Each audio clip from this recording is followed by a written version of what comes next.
Coming up on the February 25th edition of Carolina Week. Carolina students will be voting on Super Tuesday for their student body president. The controversy continues. It's another runoff election for the two candidates. North Carolina Senator John Edwards is hoping for a better showing on Super Tuesday after losses in 3 state contests this week. And a movie opening Wednesday is sparking talk all across the nation and here on campus. We'll have your weekend forecast and a look at Carolina athletics. Carolina Week starts now.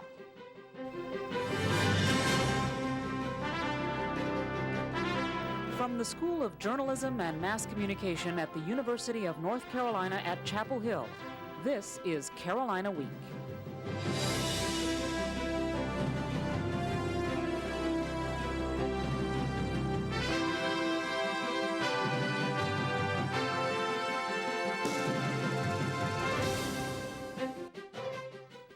Thanks for joining us. I'm Katherine Chang. And I'm Jenny McClendon. Our top story tonight, and the new student body president is still undetermined.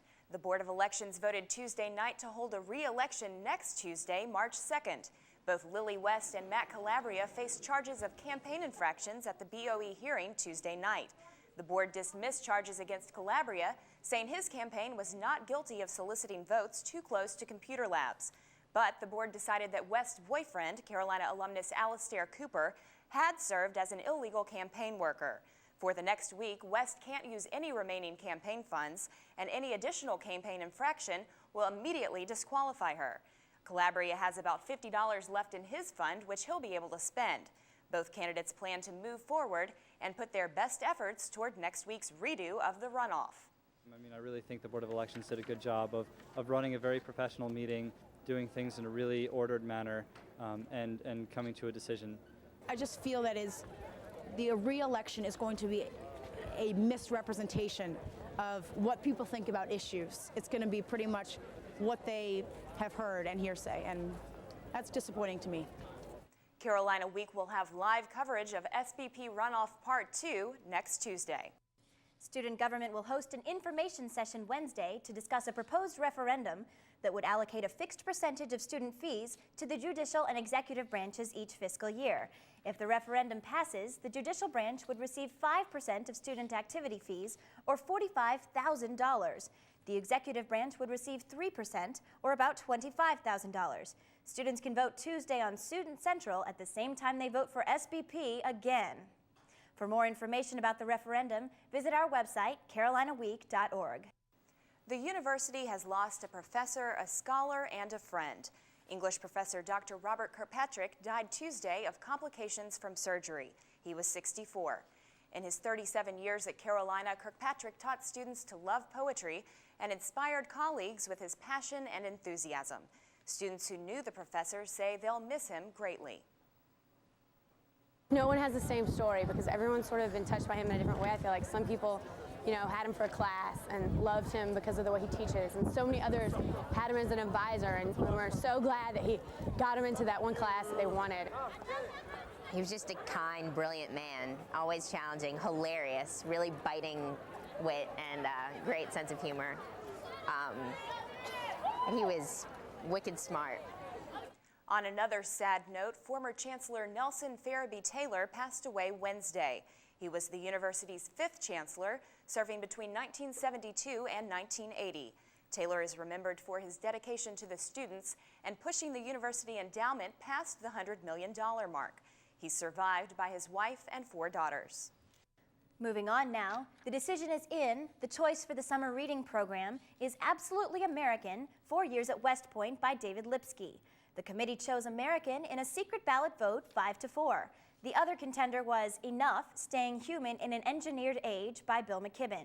Committee members say though Absolutely American might be perceived as a right-wing book, they hope discussion will span the political map. President Bush's proposed immigration plan is stirring up controversy nationwide and also here at Carolina. Congressman David Price says the program leaves a lot of unanswered questions.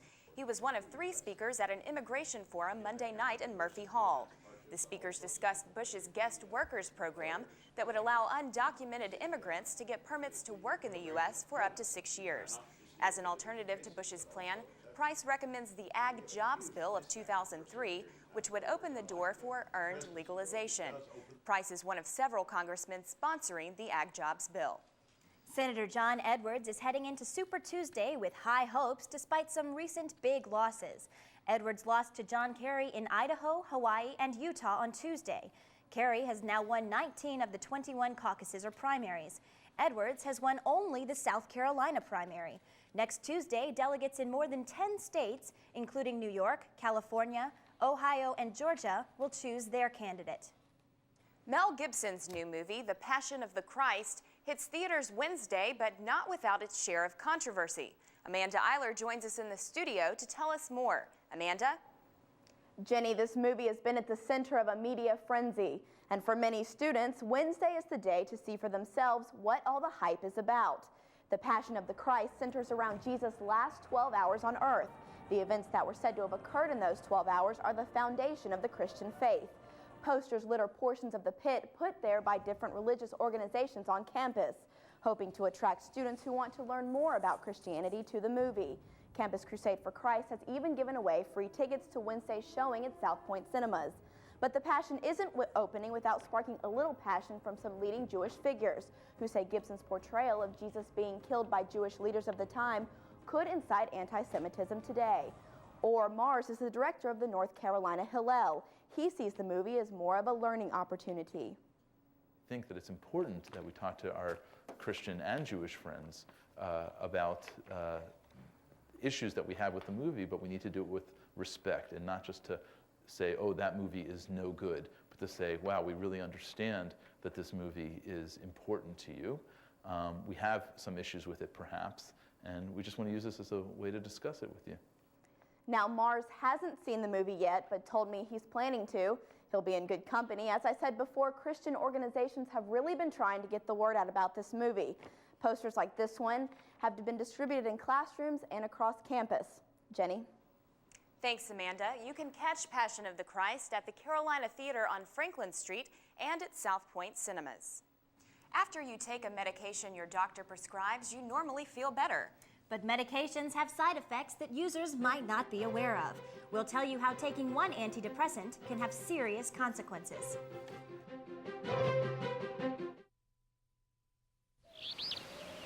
It's springtime in the forest of the black-tailed deer. The young male is feeling playful. It's time for tag. The female flicks her ears. Her way of saying, "Catch me if you can."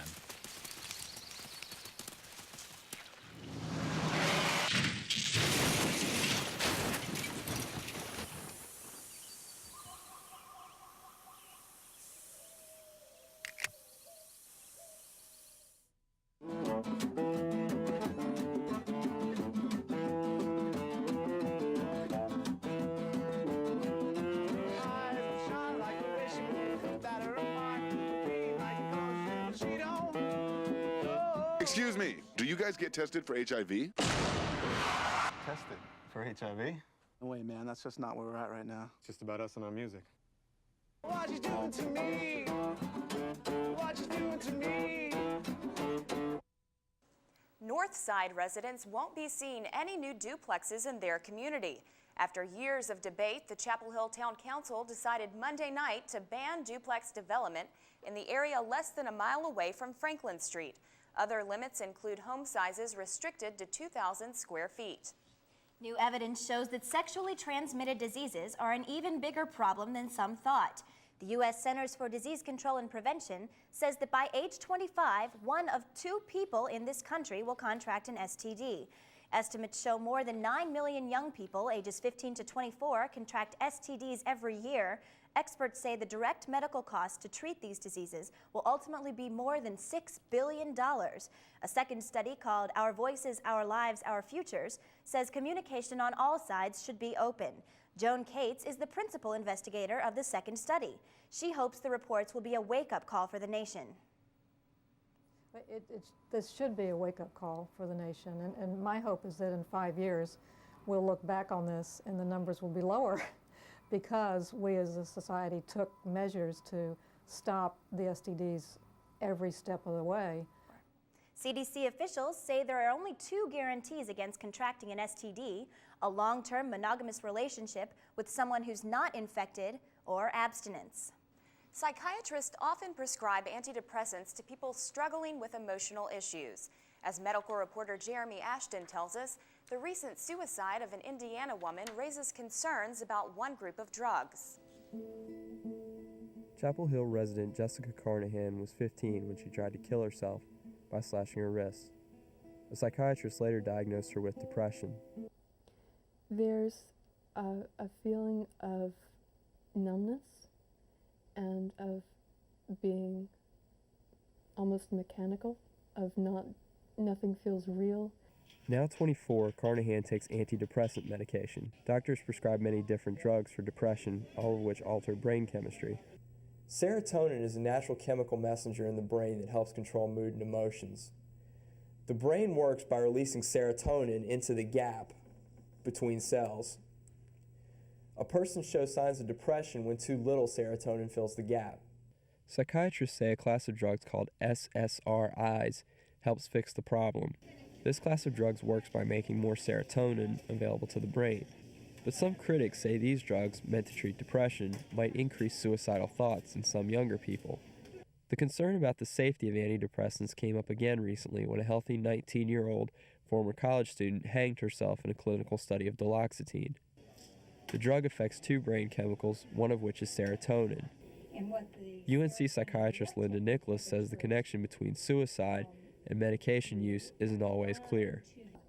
Sometimes what's difficult to tease out is that people who have depression are at high risk for suicide and for suicidal gestures or thoughts.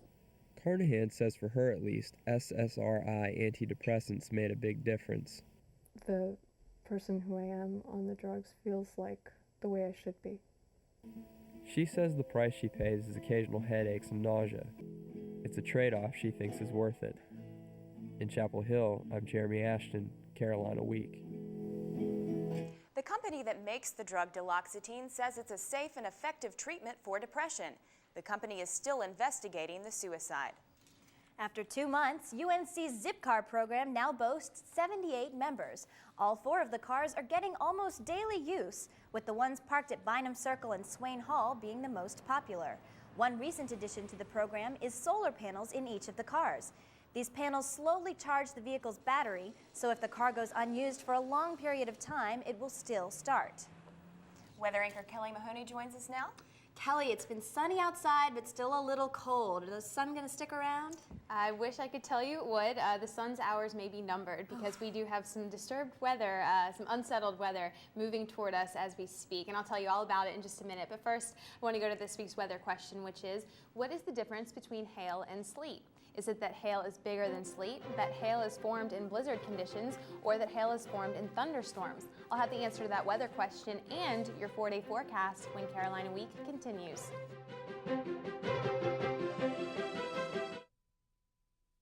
Tell me my favorite story.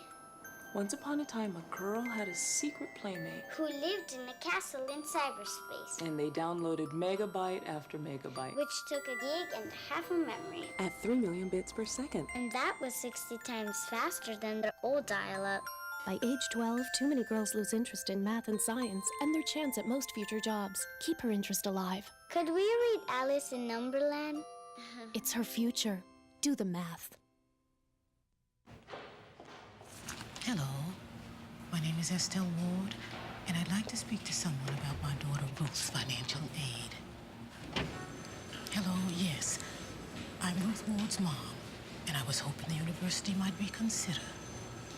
She got good grades. Hello, I'm Ruth Ward's mother, and I'd like to speak to someone about my daughter's financial aid.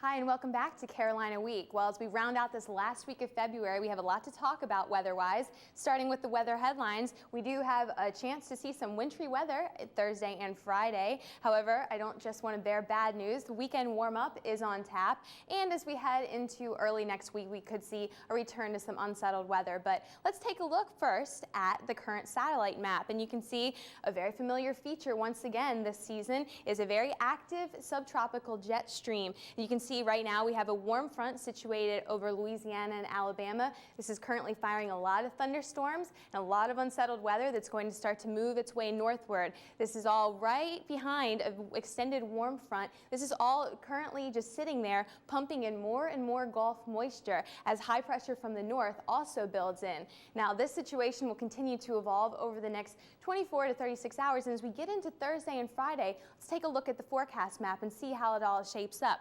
Well, here's this region of high pressure really wedged in there. It's setting up a scenario that we call cold air damming, which basically ushers some very cold air from the north and kind of plots it up against the Appalachian Mountains, giving us a very good supply of cold air right along the surface. Now here's that system we saw on the satellite map. You can see the cold front extending through Florida and warm front kind of branching out along the Cape Hatteras Outer Banks. Now what that's going to do is continue to draw some moisture up and wrap it in over that cold air that I was talking about. Now there's a lot of precipitation being forecast by the computer models right now. However, it's a very variable situation. We'll continue to monitor those computer model runs over the next couple of days. However, right now, the National Weather Service has already issued a winter storm watch. That is in effect from Thursday afternoon till Friday morning. It does include Orange County along with a number of our surrounding counties in central North Carolina. The National Weather Service is forecasting that snow will be mixed with sleet and rain at times, with 2 to 5 inches accumulation possible in Chapel Hill. Now, if we take a look at the Carolina Week 4-day forecast, you see clouds remain on Friday with a high of 40. However, this precipitation could last into Friday morning. Right now, again, it's a variable situation, and I might want to just go ahead and mention that a winter weather watch is very different than a warning. It just means that the potential exists. So we're really going to want to keep watching this forecast. However, after Friday morning ushers the rest of that precipitation off the coast, clearing trend Friday afternoon, and like I promised, Saturday and Sunday are shaping up to be very nice. On Friday, you can expect mostly sunny skies with a high of 58. On Sunday, mostly sunny skies getting up into the mid to upper 60s perhaps. On Monday, again, we see a return to another disturbance moving our way. However, look at the highs on Monday, 64. So hopefully we'll be done with winter weather after this last round over the next couple of days. Now, if you're thinking of going out of town this weekend, maybe hitting up the beach, Saturday and Sunday, both down there, we should have moved most of that precipitation off the coast by Saturday morning, maybe a few lingering clouds down right on the tip of Cape Hatteras if you're heading out to the northern beaches. However, a high on Saturday of 58, a low of 33. On Sunday, continues to heat up down there as well, high of 63 and a low of 42. If you're thinking of heading out to the mountains, this is some of the most mild weather they've seen out there so far this year. Sunny both Saturday and Sunday, high of 52 on Saturday and 56 on Sunday, and lows on Sunday night, not even getting to the freezing mark. Now, if you're wanting to go out to the mountains and do some skiing, despite some of that balmy weather starting to take over out there, Appalachian and Sugar Mountain are two resorts that are still operating at full capacity, and both of them still have a pretty nice base of packed powder. So your weekends might be limited if you want to keep doing some skiing, but for the time being, it looks nice. Now, before we get over to sports, does anyone want to guess what the difference between hail and sleet is? Well, hail is the one we always hear about being the size of golf balls, right? Right. So maybe that's a good fair point. to say it's bigger, I guess? Good Let's guess? go with that. Normally it can be, but not necessarily. Hail can also come very small. So the answer is actually that hail is formed in thunderstorms and the very strong updrafts and downdrafts that you get, while sleet is part of a wintry mix. And we might just see some of that sleet as we head into Thursday and Friday, so we'll have to keep a lookout. But hopefully it won't be long until we see some, well, not see some hail, but get to that springtime weather that might produce it. So we'll see. All right. Thanks, Kelly. Sure. Luke Nordstein joins us now with Carolina Sports. And sleet and hail are not things we like to think about when baseball season is pretty much here, right? Yeah, baseball season is on the way. I can remember playing Little League when it would sleet. It's not very much fun. Not fun, so no. we don't want any more of that weather. Speaking of baseball season, Carolina baseball season is in full ping. We'll see if the Tar Heels can keep their undefeated streak alive against Gardner-Webb. Plus, the men's basketball team tries to stay above 500 in the ACC. Will the road woes continue? Stick around.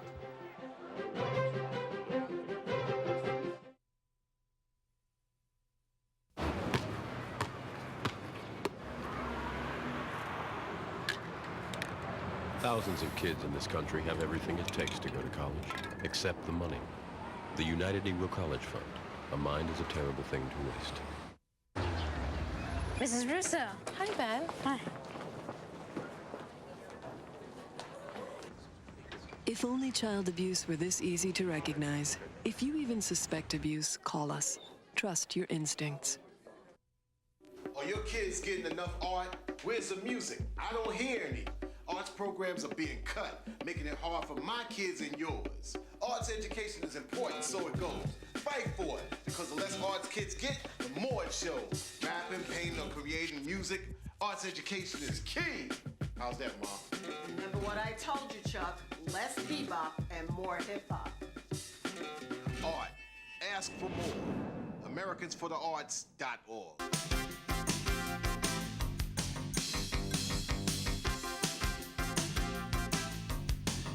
Carolina versus Gardner-Webb, not exactly a rivalry for the ages. Nevertheless, Carolina Weekly reporter Ann Sexton is live at Boshamer Stadium enjoying a little afternoon baseball. She joins us now. Ann, how is Carolina holding up? Luke, with barely any clouds in the sky this afternoon, the sun was shining down on the Heels. Today's game is the first collegiate start for freshman southpaw Andrew Miller. Everyone's been talking about this pitcher. There seems there's some buzz that he might be the best freshman prospect in the nation. The lefty got himself in trouble early, giving up a double, but he got out of the jam with a big strikeout and didn't allow a runner past second. Carolina's bats wake up after that. Jay Cox gets a single here to get the Heels offense on track. Well, the game just ended moments ago, and it was a win, 5-1. This weekend's going to be big for Carolina as they travel down to Houston on Friday to meet up against the defending national champions of Rice University. A win against the Owls would be huge for Carolina, as it would rank them way up in the ranks. Ann Sexton live from Boshamer Stadium. Thank you.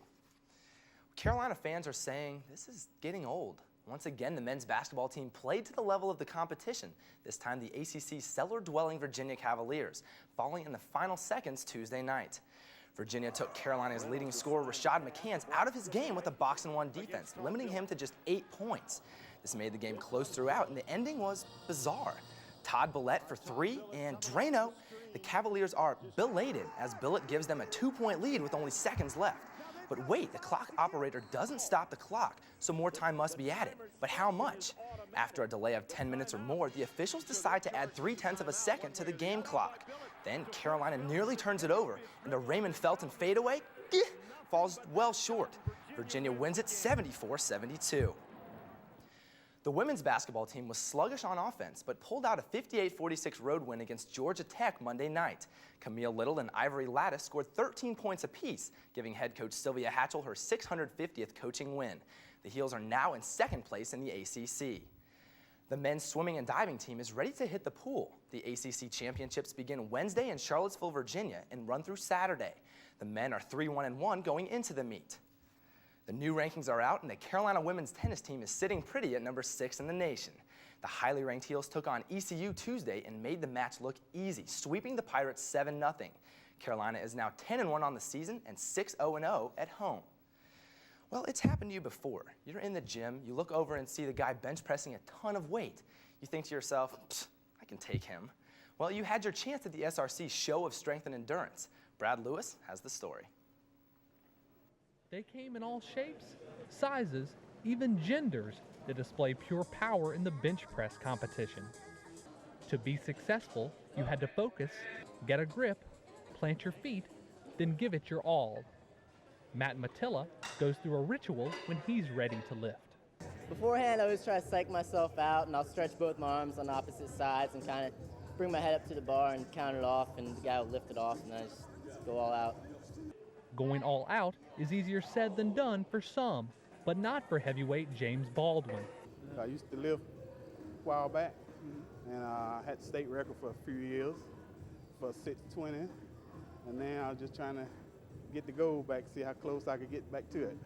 Baldwin benched 525 pounds to win the event for the second time in 3 years. From the pure power of the bench press to the endurance of the push-up, the strategy tends to be the same. Get a good grip, plant your feet, then gut it out for as long as you can. Peter Wong of the Army ROTC used his training to his advantage. I remember one time my sergeant told me that the only way to get better at push-ups is just do them. And so what I would do is all last year and a lot this year, whenever I would have spare time or take a break from homework, I'll just do push-ups. 1. If Wong's sergeant is right, I have a lot of push-ups to do before next year. 2. In Chapel Hill, I'm Brad Lewis, Carolina Week Sports. You saw the winning bench press weight. The most push-ups for the event was 72. Ladies, I actually did 72 push-ups yesterday. I did one set of 7 and then another set of 2, and you put those two together and 72, right? Luke, I think that makes 9. I'm glad you're not a math major. I tried. Thanks, Luke. Clay Aiken is considered North Carolina's idol. But we might be seeing a new American Idol who has Carolina blue blood. We'll tell you about Chapel Hill's singing sensation.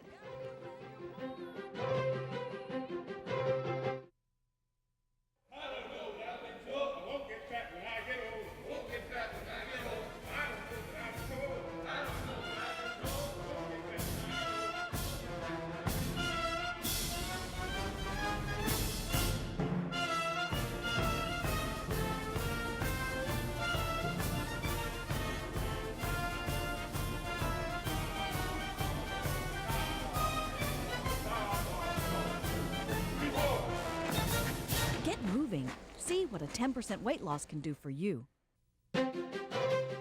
If you have a story idea, contact Carolina Week at 843-8292. You can also visit us online at carolinaweek.org.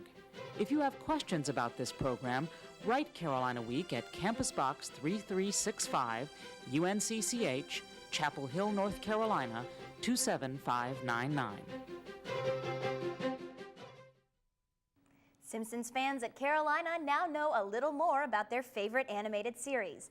Monday night, folks of all ages packed to the Student Union to get to know America's most famous four-fingered friends a little better.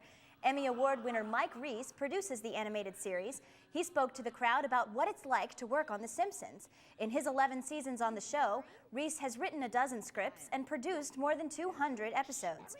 Fans cheered, gawked, and clapped at Reiss's stand-up routine. He ended the event with a question and answer session. Many say they learned things they never knew about their favorite show.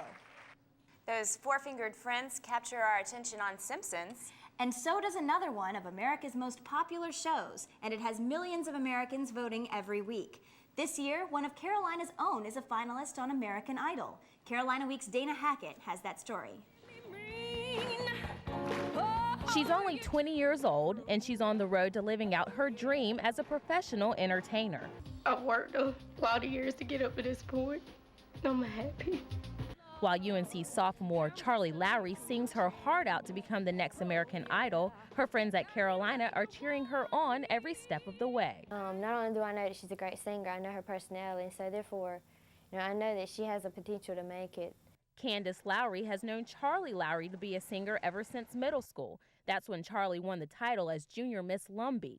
She's always been an entertainer, very funny, great person to be around, great sense of humor, and she's always had a great voice. That voice helped Lowry stand out among thousands of contestants to snag a spot as one of 32 semifinalists. Lowry's friends say it will be more than just her voice that will help her ultimately win the competition. She's an all-American girl. She's like the girl next door. I don't know, she's real nice. She has a very special way of singing, delivering her song to you, and she makes you feel like, you're part of the song too. Lowry made it onto the show last fall after auditioning in Atlanta, then moving on to Hollywood. Now all eyes are glued on the television to see if America will vote her in as one of the top 12 finalists. Being an American Idol is once-in-a-lifetime experience, and I'll treasure it forever. Whether she becomes the next idol or not, Lowry's friends say they're proud she's made it this far. In Chapel Hill, I'm Dana Hackett, Carolina Week. We'll be watching closely to see how Charlie does. And what Simon says, too. That's true, he's a tough one. But that does it for this edition of Carolina Week. Thanks for joining us. Good night.